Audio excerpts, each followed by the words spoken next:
அப்போ ரிஷபராசியை பொறுத்த வரைக்கும் 10ஆம் இடத்துல இருக்க ராகு பயிற்சி ஆகிறது ரொம்ப நல்லது தான். ரொம்ப சுத்த விட்டுருவான்.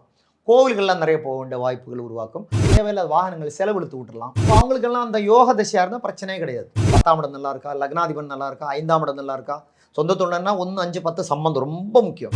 ட்ரை ஃப்ரூட்ஸ் ஸ்ட்ராங்காக உங்கள் ஜாதகத்துக்கு யோகாதிபதியாக இருந்தால் ராகு வந்து உட்கார்ந்துருக்கிற சனி வீடு, அந்த சனி இப்போ குரு வீட்டில் தானே இருக்குது. குரு வீட்டில் தானே இருக்குது.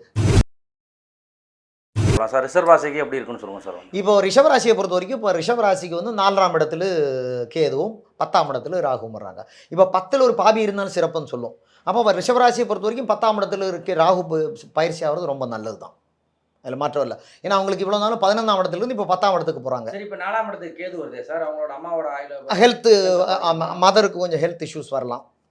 இல்லைனா வந்து அவங்களுக்கு இந்த இந்த ரிஷபராசியை பொறுத்த வரைக்கும் அவங்களுக்கு வந்து வயிற்று சம்மந்தமான கேதுன்றது எப்போவுமே வந்து இந்த அசிடிட்டி பிரச்சனை பண்ணக்கூடிய, அப்போ இந்த டைஜஷனல் ப்ராப்ளம், அதாவது இந்த செரிமான கோளாறில் வரக்கூடிய காலகட்டம் தான் அடுத்து வரக்கூடிய 1.5 வருஷ காலகட்டம். அதில் ரிஷபராசியில் நீங்கள் என்ன நட்சத்திரம் வந்து பார்க்கணும். இப்போ கிருத்திகையா, ரோஹிணியா, மிருகசீஷம் வந்து பார்க்கணும். அதுக்கேற்ற மாதிரி இந்த பாதங்களை டிவைட் பண்ணணும். ஏன்னா முதல்ல உங்களுக்கு யாருக்கு முதல்ல பாதிக்கும்னா, அப்போ முதல்ல வந்து கிருத்திகைக்கு தான் பாதிக்கும். ஏன்னா இங்கேருந்து மேலேருந்து கீழேருந்து மேலே நோக்கி தான் போகும். கீழேருந்து மேலே நோக்கி போகும்போது முதல்ல உத்திரம் தில் ஆரம்பித்து பூரத்துக்கு போய் அப்புறம் வந்து மகத்துக்கு வரும். அப்போ பட் உத்தரத்தில் இருக்கும்போது பூரத்தில் இருக்கும் சிறப்பாக தான் இருக்கும். ஃபுல்லாக அந்த கேதுவோட தன்மை காட்ட மாட்டேன். மகத்தில் வரும்போது தான் அந்த கேதுவோட தன்மை ஒரிஜினல் காட்டும். அப்போ உங்களுக்கு எப்படி வரும்னா, கடைசியில் ஒரு பாதத்தில் 2 மாதம் அப்படின்னா 8 மாதம் கடைசி அந்த ராகுகேது பயிற்சி முடிஞ்சு அந்த ஒரு 8ஆவது மாதம் வரும்போது தான் இந்த சிக்கல். அப்போ 16 8 பண்ணும். முதல்ல 8 பிரச்சனை இல்லை ரிஷபராசிக்கு.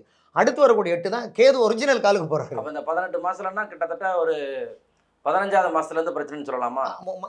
8ஆம் அப்போ 8 மாதத்துல இருந்து, அதாவது இந்த கேதுவில் எப்போ கேது என்ட்ராகுதோ, மகன் 4ஆம் பாவத்தில் எப்போ என்ட்ராகோ அன்னையிலிருந்து பார்த்தீங்கன்னா ரிஷபராசிகளுக்கு இந்த சொல்லக்கூடிய இந்த மலச்சிக்கலோ இந்த இந்த டைஜஷன் பிரச்சனையெல்லாம் வரதுக்கு வாய்ப்பு இருக்குது. ப்ளஸ் வந்து பயணங்கள் ரொம்ப ஜாஸ்தி வரதுக்கு வாய்ப்பு இருக்குது இந்த டைமில். ஏன்னா ராகு 4ஆம் இடத்துல இருந்தாலே கேதுவோ ராகோ இருந்தாலும் என்ன பண்ணோன்னா ரொம்ப சுத்த விட்டுருவான். கோவில்கள்லாம் நிறைய போக வேண்டிய வாய்ப்புகள் உருவாக்கும். நீங்கள் கேட்ட மாதிரி அம்மாவுக்கு ஹெல்த் இஷ்யூஸ் வரதுக்கும் வாய்ப்புகள் இருக்குது. அப்போ மாதிரி வாகனங்கள் திடீர்னு பார்த்தா ஒரு ஆக்சிடென்ட் நடக்கலாம். தேவையில்லாத வாகனங்கள் செலவழித்து விட்டுறலாம். அதெல்லாம் கூட நடக்கும். அது 4ஆம் இடம்ன்றது வாகனத்தை சொல்லக்கூடிய இடம் தான். அதுவும் செய்யலாம். கல்வியில் ஏதாவது வந்து தடைகள் வரலாம். வீடு மாற்றத்துக்கு வீடு மாற்றவும் கூட நம்ம சொல்லலாம். வீடு மாற்றம்ன்றதுல வீட்டில் வந்து செலவழித்து விட்டுருவோம். ஏன்னா வந்து அது முதல்ல உத்தரத்துக்கு போகிற பூரத்துக்கு வரும்போது கேது வரும்போது வீட்டில் கன்ஸ்ட்ரக்ஷனை ரீசெட் பண்ணுறதுக்கு, பெயிண்ட் அடிக்கிறதுக்கு, அப்படி உங்கள்ட்ட இருக்கிறக்கூடிய காசை செலவு பண்ணுறதுக்கான வாய்ப்புகளும் வரலாம்.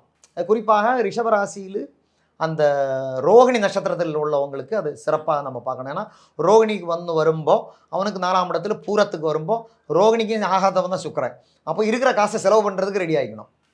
ரோகிணி நட்சத்திரம் குறிப்பாக ரிஷபராசியில் ரோகிணி நட்சத்திரத்தில் உள்ளவங்க, அது உங்களோட அடிப்படை ஜாதகத்தில் யோகாதிபதி தசையோ, இப்போ விருச்சிக லக்னம்னு வச்சுங்க ஒரு உதாரணத்துக்கு, அதில் விருச்சிக லக்னத்துக்கு யோகாதிபதி குருதசை நடக்கணும். இப்போ குருதசை நடக்கணும்னா விருச்சிக லக்னத்துக்கு ஒரு 30-35 மிருகசீஷம், கிருத்திகை, உத்திரம், உத்திராடம், விட்டம், பூரிட்டாதி இந்த மாதிரி நட்சத்திரங்களுக்கெல்லாம் பார்த்தீங்கன்னா குருதசை நடக்கக்கூடிய காலகட்டமாக இருக்கும். ஒரு 35-40 வயசு அந்த பீரியடாக. அப்போ அவங்களுக்கெல்லாம் அந்த யோக தசையாக இருந்தால் பிரச்சனையே கிடையாது. எந்த பயிற்சியும் உங்களை பாதிக்காது. இதுதான் என்னோட அடிப்படையான விஷயம். இப்போ 10ல் ராகு இருக்குன்னு சொல்கிறாங்களே சார். 10ல் இருக்கிற ராகு வந்து வெளியூருக்கு போகிறது உபயோகமாக, பயணங்கள் நல்லா இருக்கும். ஏன்னா தாராளமாக போகலாம். பயணங்கள் தான் இருக்கும். ராகு அங்கே போய் உங்களுக்கு வந்து உட்கார்ந்த இடம்னா பூரிட்டாதி குருவோட வீடு, அப்புறம் வந்து ஓன் ஸ்டாரான சதயம், அதுக்கப்புறம் விட்டம். இந்த 3 இப்போ இதுவும் பார்த்தீங்கன்னா உங்களுக்கு வந்து டிஸ்டர்ப் பண்ணக்கூடிய ஒரு தொந்தரவு பண்ணக்கூடிய கிரகங்கள் இல்லை. இந்த சாரங்கள் எதுவுமே தொந்தரவு பண்ணக்கூடிய இல்லை. 2வது சனியோட வீடு.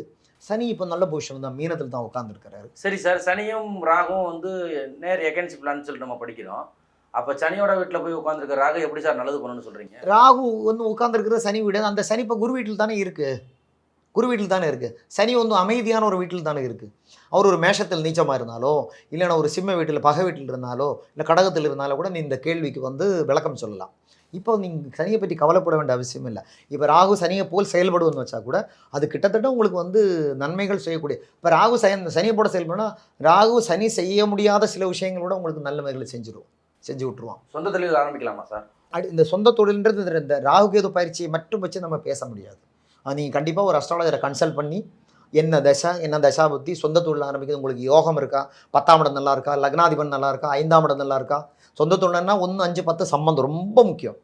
இல்லைன்னா சொந்த தொழில் இப்போ ஆரம்பித்து நம்ம புண்ணியம் இல்லை. அதுக்கான தகுதி நமக்கு இருக்கான்னு பார்க்கணும். இந்த ராகுகேது பயிற்சி மட்டும் வச்சு அது பேச முடியாது. கரெக்டாக இல்லை சார், ரிஷபத்துக்கு கொஞ்சம் கல்யாணத்தை பற்றி சொல்லுங்கள் சார்.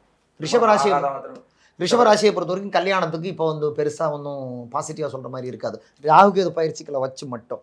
ஏன்னா 4ஆம் இடத்துல போட்டால் சுகத்தை கெடுத்துருவான். அப்புறம் எப்படி கல்யாணத்தை பற்றி பேச முடியும்? கல்யாணம் பண்ணுறதுன்னு அடிப்படையாக சந்தோஷத்துக்கு தானே. அப்போ அது பேச முடியாது. சரி, நீங்கள் சொல்கிற மாதிரி ஒரு யோக காலமாக இருக்குது. யோக காலமாக இருந்தால் அது வந்து அடிப்படை ஜாதகத்தில் இது வேற விஷயம் இல்லையா? அது கண்டிப்பாக நடக்கும். அது நீங்கள் ஒன்றும் ஒரு யோக தசை, அது இப்போ சுக்கிரதசையாக இருக்கட்டும். சுக்கிரதசை இப்போ மகர லக்னத்துக்கு சுக்கிரதசை யோகாதிபதி, விருச்சிக லக்னத்துக்கு ஒரு தசை யோகாதிபதி, கரெக்டாக மேஷ லக்னத்துக்கு சூரிய தசை யோகாதிபதி. அந்த மாதிரி யோகாதிபதிகள் தசை இருக்கும்போது கண்டிப்பாக வந்து இந்த ராகுகேது பயிற்சிகளோ எந்த பயிற்சியை பற்றி கவலைப்பட வேண்டாம். ஏன்னா உங்களோட டிரைவர் ஸ்ட்ராங்காக இருக்குது. டிரைவ் ஃபோர்ஸ், உங்களோட ரூலர் தான் டிரைவ். அந்த டிரைவ் ஃபோர்ஸ் ஸ்ட்ராங்காக உங்கள் ஜாதகத்துக்கு யோகாதிபதியாக இருந்தால் நீங்கள் எந்த பயிற்சியை பற்றியும் கவலைப்பட வேண்டாம். இதான் அடிப்படை ஜாதகத்தோட தன்மை. என்னை பொறுத்த வரைக்கும் இந்த ராகுகேது பயிற்சி ரொம்ப நல்ல ஒரு பயிற்சி தான். அத்தனை பேருக்கும் சொல்கிறேன். என்னென்னா காலச்சக்கரத்துக்கு 11ஆம் இடத்துக்கும் காலச்சக்கரத்துக்கு 5ஆம் இடத்துக்கும் இந்த விதியை குறிக்கக்கூடிய, விதியை முடிவு பண்ணக்கூடிய பிளானட்ஸ் வந்திருக்கிறது ஒரு சிறப்பு தான். இந்த உலகத்துக்கே ஒரு மாற்றம், ஒரு முன்னேற்றம். இப்போ நமக்கு கோவிட் எல்லாம் வந்து ஒரு ஒரு டென்ஷன் இப்போ இந்தியாவில் ஒரு வார் டென்ஷன் உருவாகிட்டு இருக்கு. இந்தியா பாகிஸ்தான் இதுக்கெல்லாம் தாண்டி ஒரு தெளிவு வரக்கூடிய, அடுத்த ஒரு மாதத்துக்குள்ளே பார்த்தீங்கன்னா ஒரு தெளிவு வரக்கூடிய காலகட்டம். இது ஒரு நல்ல சிறப்பான காலகட்டம் தான் சொல்லணும். எல்லோரும் மகிழ்ச்சி அடையிட்டும். எல்லாம் இல்லை இறைவனோடு என் சிவன் பெருமானோடு பிரார்த்தனை பண்ணி கொள்கிறேன். நன்றி, வணக்கம். ரொம்ப நன்றி சார். மக்களுக்கு தெரியாத நிறைய விஷயங்கள் இந்த அஸ்ட்ரோ வேர்ல்டு சேனல் மூலமாக உங்களை தெரியப்படுத்துறதுல எனக்கு மிக மகிழ்ச்சி. இந்த சேனலை சப்ஸ்கிரைப் பண்ணுங்கள். இது எல்லாரும் சொல்கிற மாதிரி சப்ஸ்கிரைப் பண்ண சொல்லலை. உங்களுக்கு இது கண்டிப்பாக பயனுள்ளதாக இன்ஃபர்மேட்டிவாக இருக்கும்னு நான் நினைக்கிறேன். நன்றி, வணக்கம்.